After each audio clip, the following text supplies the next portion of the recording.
President Trump, halfway through his first 100 days in office, is touting new jobs numbers as he tries to persuade conservatives to support a new health care bill.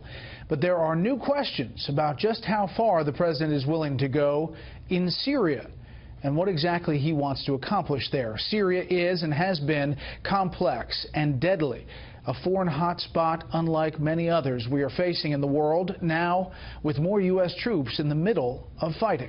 Chief White House correspondent John Roberts is looking for answers tonight on the North Lawn. Good evening, John. Right, good evening to you. The addition of a contingent of Rangers and Marines on the ground in Syria is a dramatic recalibration of our posture in that country, and one that raises a number of difficult questions about the path ahead. The mission for Army Rangers in Manbij is to act as a buffer between competing forces who recently retook the city from ISIS. The Marines will support Kurdish forces fighting to drive ISIS from their stronghold of Raqqa. A U.S. Marine artillery unit and a team of Rangers have recently been positioned in Syria to provide a combined joint task force operation, Inherent Resolve.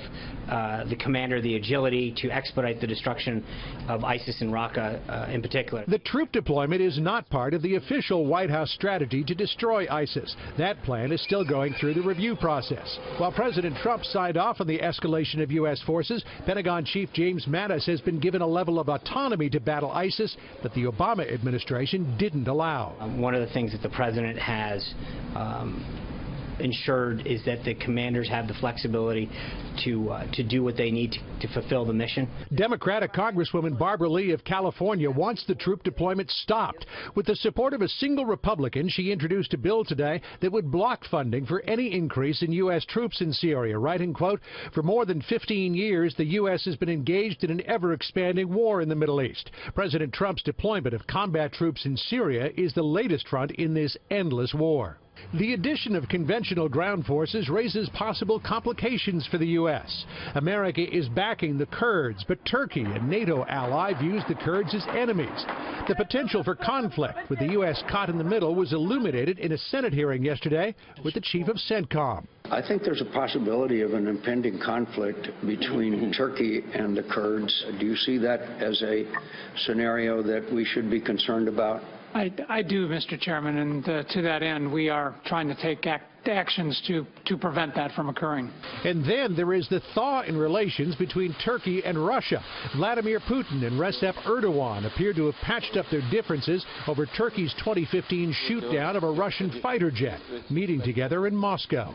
The parties have spoken in support of the world society, uniting efforts in fighting terrorism. Russia is also closely aligned with Syrian President Bashar al-Assad, who insists he wants back every inch of Syria, not just Raqqa. The big problem with Iraq was we never planned for the day after.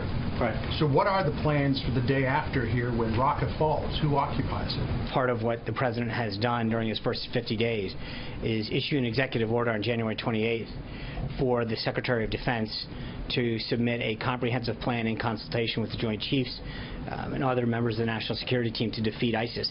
That is part of that plan. The Pentagon favors a plan to stand up local forces to hold the city of Raqqa after it falls and to develop a viable plan for governance before ISIS is defeated. But as the CENTCOM chief said, what comes next is a lesson that the Pentagon has learned and relearned several times. Brett? John Roberts live on the North Lawn. John, thank you.